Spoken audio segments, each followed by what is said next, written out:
안녕하십니까.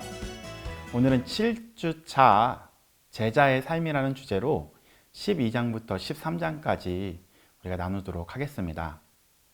그 누가복음을 계속 읽다 보면요, 독특한 씬을 보게 됩니다. 그러니까 영화의 씬을 이야기하겠죠. 영화를 보면 처음에 어떠한 렌즈가 많은 사람을 잡죠. 그 이후에 그 렌즈는 줌인이 되면서 한 사람에게 집중하게 됩니다. 마치 누가도 이러한 기법으로 그 당시의 상황을 보여줍니다. 누가는 종종 많은 무리들 가운데 무리들을 보여주고요. 그 다음에 연약한 사람들, 죄인들, 과부, 가난한 사람들, 이방인, 그리고 잃어버린 자들에게 집중하며 그들의 삶과 또한 신앙을 조명합니다. 오늘도 이 누가는 수만 명의 무리들 가운데 담화를 나누는 예수님과 제자들에게 집중하는 장면이 나옵니다.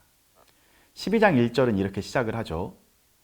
그동안 무리 수만 명이 모여 서로 밟힐 만큼 되었더니 예수께서 먼저 제자들에게 말씀하여 이르시되, 뭐라고 말씀하시냐면요, 바리새인들의 누룩 곧 외식을 주의하라 라고 말씀하시면서 제자들을 가르치시기 시작하십니다. 예수님께서는 그 제자들에게, 수많은 무리들이 있지만 그 중에서 제자들에게 관심이 많으십니다. 그래서 그 제자들에게 직접적으로 혹은 간접적으로 가르쳐 주시는 걸 볼 수 있죠. 그래서 12장과 13장을 요약하자면 제자들에게 8가지로 요약하여 어떻게 살아가야 하는지에 대한 내용을 설명해 주는 걸 볼 수 있습니다. 첫 번째는 두려움에 대한 주제입니다. 이 당시 살아가는 사람들도 여전히 두려움이 있었습니다. 특히 자신들을 위협하는 사람들, 힘이 있기 때문에 그들을 억압하는 사람들을 두려워했던 걸 볼 수 있죠. 그래서 여기서 단어가 2가지가 나와요. 예수님께서 뭐라고 말씀하시냐면요, 포보스라는 단어도 쓰시고요, 그 앞에 매라는 단어를 쓰기도 합니다. 제가 다시 한번 보면서 설명을 해드릴게요. 포보스라는 단어는 두려워하다라는 단어로도 쓰이지만요, 동시에 존경하다라는 단어로 쓰이기도 합니다. 포보스, 여기다가 매만 붙이면 이 단어를 해석을 할 때 문맥에 따라서 해석을 해야 돼요. 대상이 누구냐에 따라서. 지금 억압하는 사람들에 대해서는 너희들이 메포보스 하라라고 이야기해요. 메포보스. 뭘까요? 이게 두려워하다니까 이 매는 not이라는 의미를 갖고 있죠. 즉 두려워하지 말라. 잘 보십시오.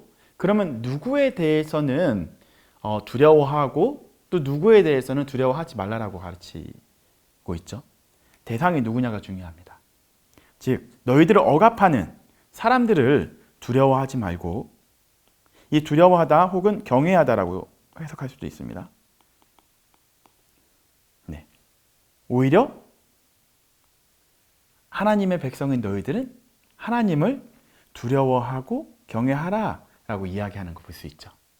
계속해서 설명해 드리도록 하겠습니다. 그래서 그 제자들에게 뭐라고 말씀하시냐면요, 억압하는 사람들을 어떻게 하라고요? 메포보스 해라. 두려워하지 말아라. 즉 너희들의 생사를 주관하시는 하나님을 포보스 하라는 거죠.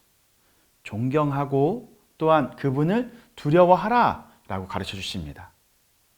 하나님은요, 여기서 참새 한 마리도 귀하게 여기신다고 말씀하셨는데요, 이 참새가 작은 새들을 표현할 때 쓰는 단어입니다. 작은 새들을 귀하게 여기시는 하나님께서, 그 작은 새도 귀하게 여기신 하나님께서 더더구나 하나님의 자녀인 너희들을 더 귀하게 여기시지 않을까? 라고 가르쳐 주시는 거죠. 그렇기 때문에 너희들은 두려워할 필요 없다 라고 가르쳐 주십니다. 그 다음에 두 번째 주제가 나오죠. 그 탐심이라는 주제로 가도록 하겠습니다. 무리 중에 한 사람이 예수님께 찾아와서 형의 유산을 나눠달라고 요청을 합니다. 그러나 그 예수님께서는 그 사람에게 정말 중요한 유산이 무엇인지 말씀하십니다. 탐심을 멀리하라고 말씀하시면서요, 부자에 대한 비유를 설명하시죠. 부자가 많은 재물을 쌓아 두었지만 그날 밤에 그 부자가 죽게 되면 그 재물이 누구의 것이 되겠느냐라고 거꾸로 물어보시는 거 볼 수 있습니다.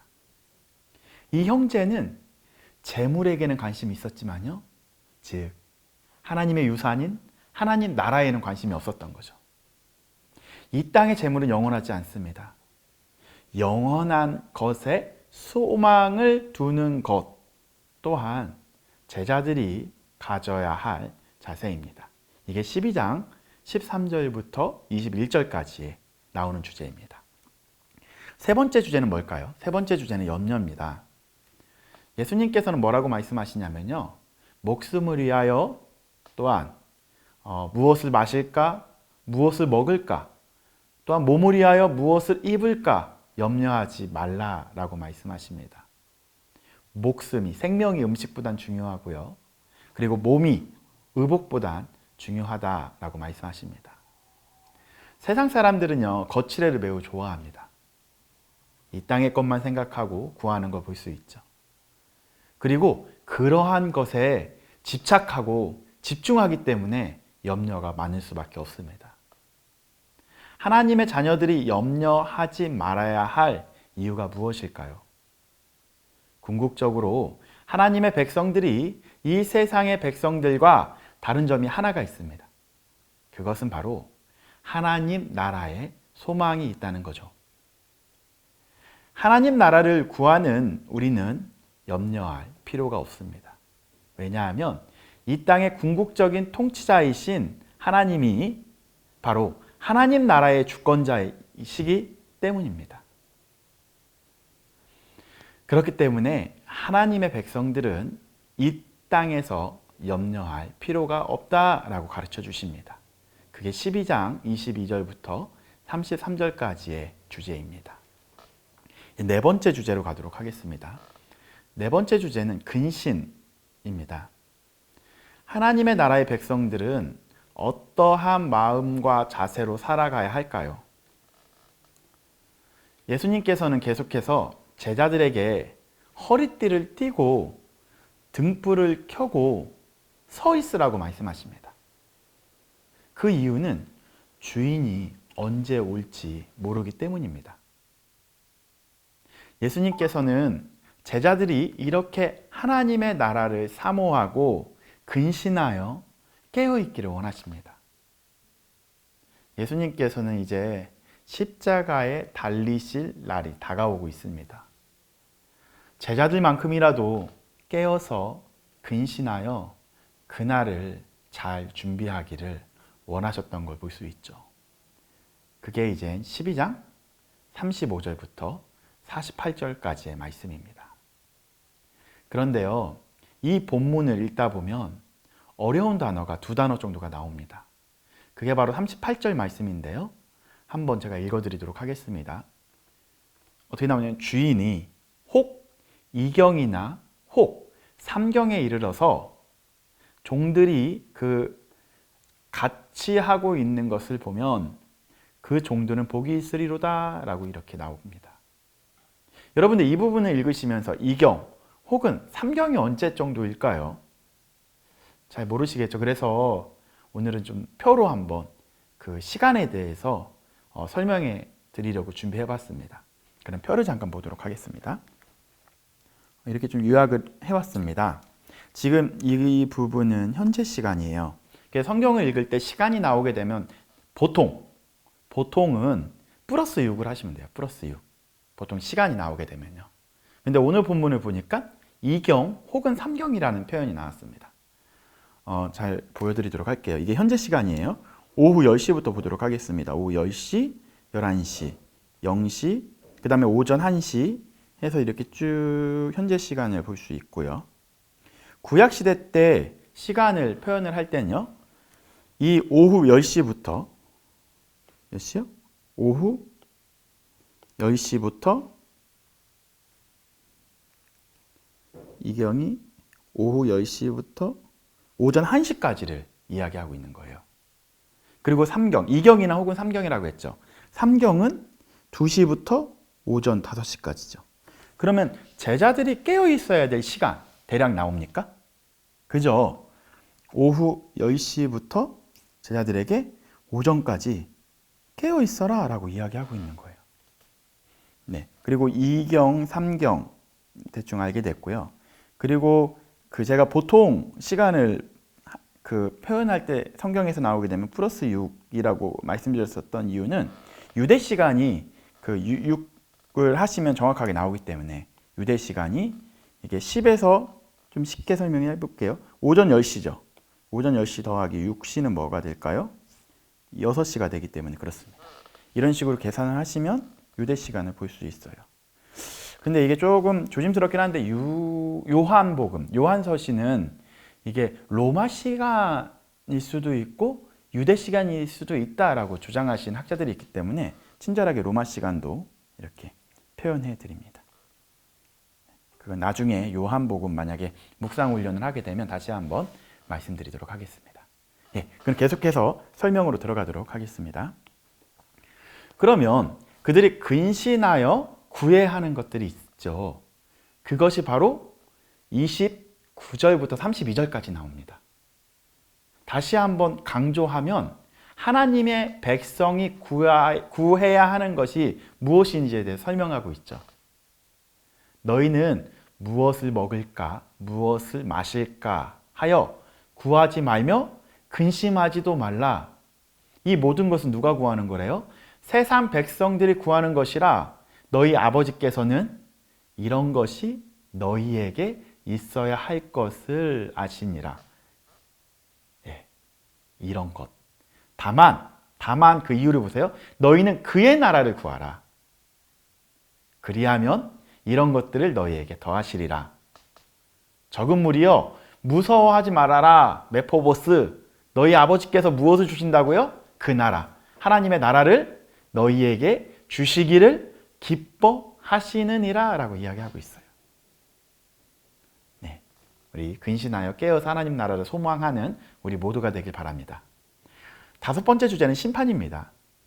예수님께서는 이 세상의 구원자로 오셨지만 또한 악한 것과 악한 자에게 대해서는요, 공의롭게 반드시 심판하신다고 말씀하십니다. 이 심판은요, 공의에 대한 심판이에요. 공의에 대한 행사입니다. 공의로우신 하나님께서는요, 하나님의 백성들이 올바른 것에 대해서 바른 판단이 필요하다고도 말씀하십니다. 즉, 최종적인 재판장, 최종적인 심판장이 누구신지를 알고 행하는 것이 이 시대를 가장 잘 분별하는 것이다 라고 소개하고 있습니다. 12장 49절부터 59절까지 나오는 주제이죠. 이제 6번째 주제입니다. 6번째 주제는 회개 주제인데요. 그 당시 이스라엘 백성을 자극하는 2개의 사건이 있었습니다. 하나는 어떤 사건이었냐면요, 갈릴리의 순례자들이 예루살렘 성전에 그들의 희생 제물을 바치려고 할 때에, 그때 당시 총독은 빌라도였거든요. 갈릴리 지역에 총독 빌라도가 그들 중 몇 명을 학살했었던 사건이 있습니다. 또한 다른 하나의 사건은 뭐였었냐면요, 실로암 연못 근처의 성벽의 망대가 무너진 사건이 있었습니다. 이 사건을 보고 바리새인들은 실로암 망대가 무너져 18사람이 죽은 사건이 있었는데요, 이 사건은 죄로 말미암아 일어난 것으로 보고 있었던 거죠. 예수님께서는요, 이 사건을 예로 들면서 말씀하고 있어요. 회개하지 않으면 누구나 이렇게 비슷하게 심판받게 될 것이다. 망하게 될 것이다. 회개를 촉구하고 계십니다. 그리고 또 다른 회개에 대한 비유를 말씀하시죠. 이 비유가 바로 무화과 나무의 비유입니다. 이 무화과 나무라는 표현은요, 보통 이스라엘을 표현할 때 무화과 나무라고 표현을 합니다. 그 무화과 나무가 열매를 맺지 못한다면, 즉 이스라엘 백성이 회개하지 않는 상태에 있었던 거죠. 회개하지 않는다면 찍어 버리겠다고 경고하시는 거 볼 수 있죠.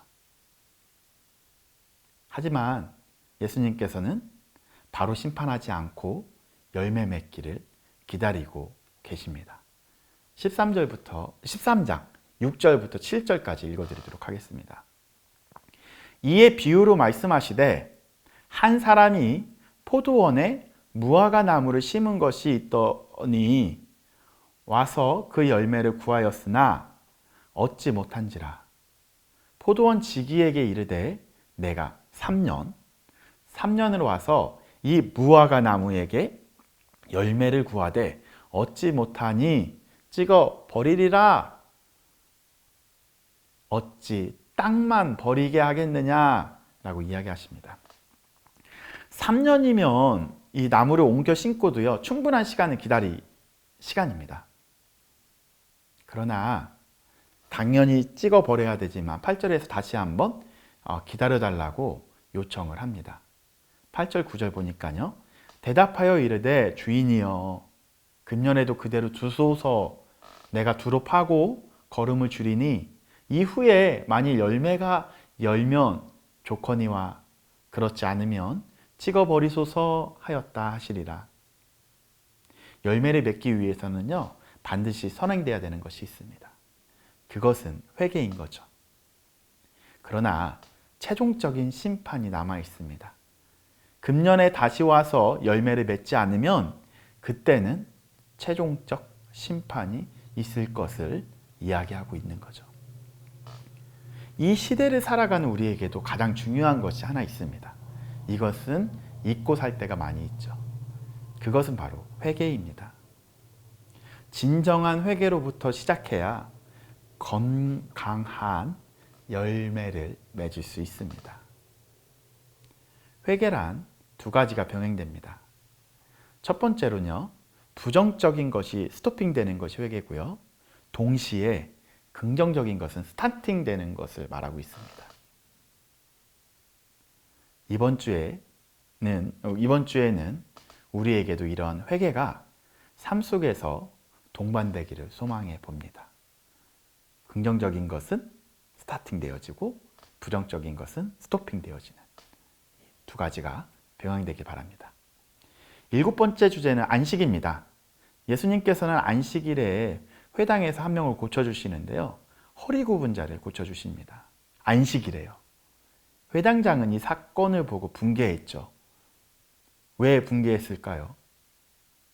모세의 율법에 의하면 안식일에 일하는 것은 금지되었습니다. 회당장의 입장에서는 예수님이 안식일을 어기신 것이 된 거죠. 하지만 진정한 안식일의 의미를 회당장은 모르고 있었습니다. 예수님께서는요, 오히려 회당장과 함께 있는 사람들에게 외식하는 자들이라고 책망하십니다. 안식일의 참 의미가 뭔지 아십니까? 생명이 살아나는 것이고요, 사탄에게 매인바 자들이, 눌린 자들이 자유케 되는 것이 안식일의 참 의미입니다. 안식일의 참 의미와 참 주인이 누구이신지를 가르쳐주는 대목이 바로 이 13장 10절부터 17절까지 잘 나와 있습니다. 마지막 주제는요, 하나님 나라에 대한 내용입니다. 여기서 하나님 나라는 무엇으로 비교할 수 있을까가 18절과 20절에 이 비교하다는 단어로 나옵니다. 이 호모이오스라는 단어일 거예요. 이 단어가 보통 언제 병행되냐면요, 하나님의 나라를 드러낼 때 사용되는 단어이기도 합니다. 즉, 누룩과 이 겨자씨를 통해서 무엇을 드러내고 싶은 걸까요? 바로 하나님의 나라를 드러내고 싶어 하십니다. 겨자씨와 누룩은 공통점이 있습니다. 볼까요? 겨자씨는 작지만 점점 어떻게 되죠? 자라나죠. 점점. 이게 크레센도인가요? 그리고 누룩은 어떻게 되죠? 점점 부풀어지는 걸 볼 수 있죠. 하나님 나라도 지금은 보이지 않을 정도로 작은 것 같지만 점진적으로 이 하나님의 나라는 확장될 것이다 라고 이게 보여주고 있습니다.